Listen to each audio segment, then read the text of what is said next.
bass shook the floor, the lights cut through the dark in sharp flashes, and Lorenzo De Luca was seconds away from telling his men he was bored and ready to leave, until he saw her. She was in the middle of the crowded dance floor under a moving circle of red and gold light.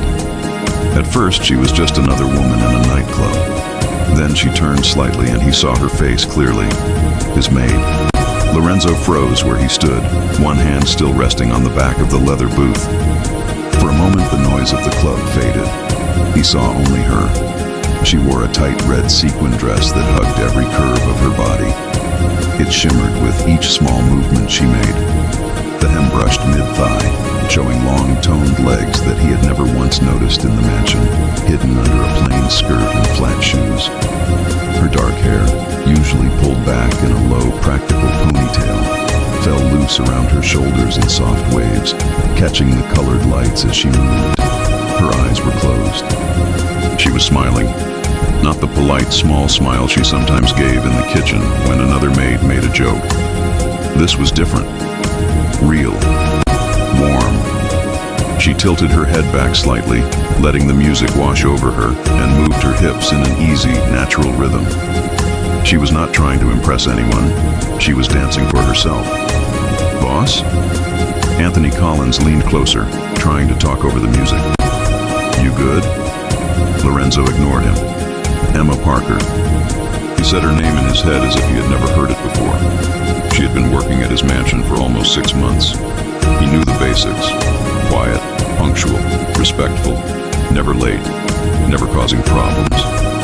She wore the same simple uniform every day, hair pulled away from her face, eyes down whenever he passed by.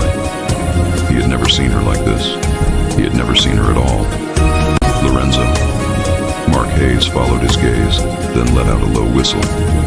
Now that is a woman who knows how to enjoy a Friday night. Lorenzo shot him a warning look without saying a word. Mark raised his hands in surrender and leaned back in the booth again, reading the message clearly. Do not talk about her. The club was one of his. It sat in the heart of downtown, hidden behind a plain black door on a busy street where tourists and locals mixed without knowing whose territory they were walking on. Inside, the place was all polished floors, dark walls, and expensive lighting. People came here to forget their lives for a few hours, to drink, to dance, to pretend nothing waited for them outside. Lorenzo had been here 1,000 times. He had never once felt his pulse jump the way it did now. Emma turned in a slow circle, letting the beat guide her. Her hands glided up into her hair for a second before she let them fall back down along her sides. Her dress caught every flash of light, making her look like the center of the room, even when no one else seemed to realize it. How many times had she walked past him with a tray of coffee or a basket of clean towels, and he had barely lifted his eyes? How many mornings had she quietly wiped the counters in his kitchen while he read reports at the table, not once wondering what she looked like outside that house? He felt stupid and annoyed at himself. Who is she? Anthony tried again, leaning forward. You know her? Lorenzo still did not answer. His jaw tightened slightly. He straightened, adjusting the cuff of his dark shirt out of habit, every inch of him slipping into the quiet focus he usually reserved for business deals and negotiations. He watched Emma laugh at something her friend said.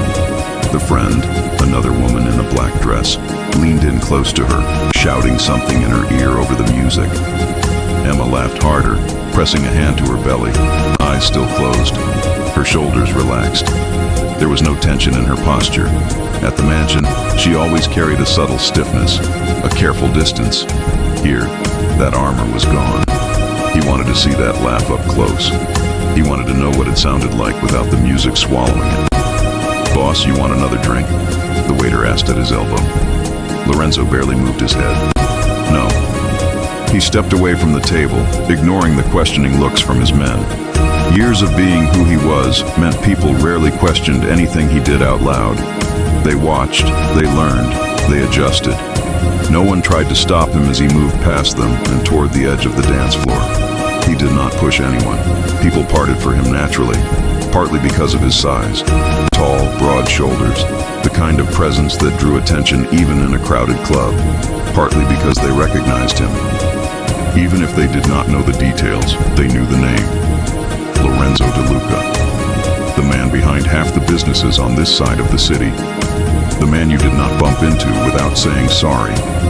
He walked slowly, not wanting to rush and draw even more attention to his destination. The closer he got, the more details he noticed. A thin gold chain rested at the base of Emma's neck.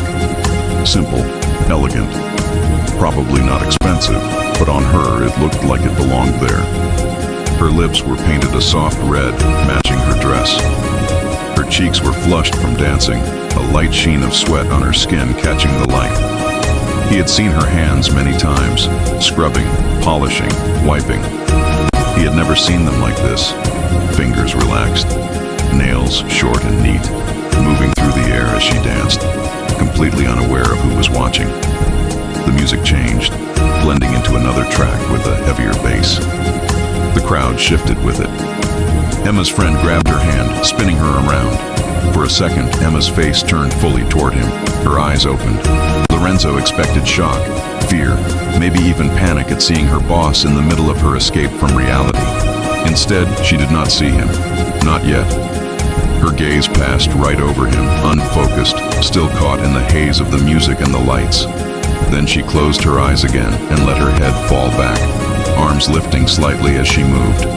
He felt something strange in his chest.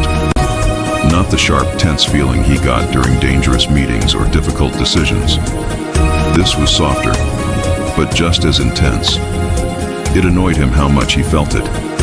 He reached the edge of the dance floor and stopped for a second, watching her from only a few feet away now. The scent of her perfume hit him. Light, something with vanilla and a hint of flowers, nothing heavy or sharp. It mixed with the smell of sweat, alcohol, and the faint trace of smoke clinging to some of the people around them. Lorenzo stepped closer. His shoes brushed the line between the polished floor around the VIP area and the slightly sticky surface of the dance floor, marked by spilled drinks and 1,000 careless footsteps. The music vibrated in his chest. He could feel the bass in his ribs. Emma moved again, turning slowly. This time, when her face came around, she opened her eyes and saw him. Her body froze mid-step. The smile fell from her lips, replaced by a look that went from confusion to disbelief in a single second. Her chest rose and fell quickly as she tried to catch her breath. Her hand tightened around her friend's for balance. "Mr. DeLuca," she mouthed, rather than spoke, the music swallowing any sound she might have made. Lorenzo did not smile, but his expression softened, the edges of his usual hard stare easing as he looked directly into her eyes. "Emma," he said, loud enough for her to read his lips if she could not hear him. Up close, she looked even more different. Without the uniform, she seemed taller, her posture more open. Her eyes, which he had always thought were a simple brown, were actually a rich warm shade that caught the light like honey when she turned her head. For a second, they just stared at each other, motionless in the middle of moving bodies and flashing lights. He saw the exact moment the reality of where they were and who he was hit her. Her shoulders tensed. Her hand flew automatically toward the hem of her dress, as if suddenly aware of how short it was. She straightened, eyes wide. She looked like she wanted the floor to open up and swallow her. Lorenzo took another step toward her, closing the distance between them. There were still a couple of feet between their bodies, but it felt much smaller. He leaned in slightly, trying to make his voice reach her over the pounding music. "I didn't recognize you at first," he said. "You look..." He stopped himself before he said the word beautiful. For reasons he did not fully understand, he wanted the first time he called her that to be when she was not panicking. Emma swallowed hard. Her free hand clutched the small purse at her side, knuckles white. Her breathing still had not fully calmed from the dancing and the shock. I'm sorry, sir," she said, her voice shaking as she finally found sound. "I didn't know this was your club. I mean, I did, but I didn't think you would be here tonight. He held up a hand, suddenly aware that she thought she had done something wrong. "You don't need to apologize," he said. "You're off the clock." He had never said anything like that to any member of his staff. Usually, their lives outside his house were none of his business. But with her, the line between work and whatever this was had blurred the second he saw her in that dress. Emma blinked quickly, trying to process his words. A lock of hair fell over her face, and she pushed it back behind her ear, her fingers trembling slightly. I just came with a friend, she said, shouting a little now to be heard. I didn't think anyone from the house would see me. He heard the unspoken part. She did not want to be noticed. He wondered how many nights she had spent in places like this, finally free to be herself, without anyone from his world watching. The idea that she had a life he knew nothing about bothered him more than it should have. Emma, he said again, testing her name on his tongue in a way he never had before. You don't have to explain. Their eyes locked. For a moment, despite the music and the bodies and the lights, the air between them felt strangely quiet. He saw the question in her gaze. Why are you here talking to me? He did not have a simple answer. He only knew that when he had walked into this club tonight, he had been thinking about numbers, deals, small complications in one of his businesses. Now all of that sat in the back of his mind. In the front, there was only the image of her laughing with her eyes closed, bathed in red light. Her friend tugged lightly on her arm, clearly confused about what was happening. Emma, what's going on? The woman shouted near her ear. Emma did not look away from Lorenzo. I'm talking to my boss, she replied, still in shock. Lorenzo reached out slowly, giving her time to move if she wanted to. His hand came to rest near her elbow, not quite touching yet. I'll walk you to the side, he said. It's loud here. He did not know why he felt the need to say more to her. He just knew he wanted to hear her without shouting. He wanted to ask who she was when she was not wearing his uniform and cleaning his floors. He wanted to know why she smiled so freely here and never at the mansion. He stepped forward, ready to guide her toward the quieter edge of the dance floor. His fingers were inches away from her skin when a male voice called out from behind her. Emma!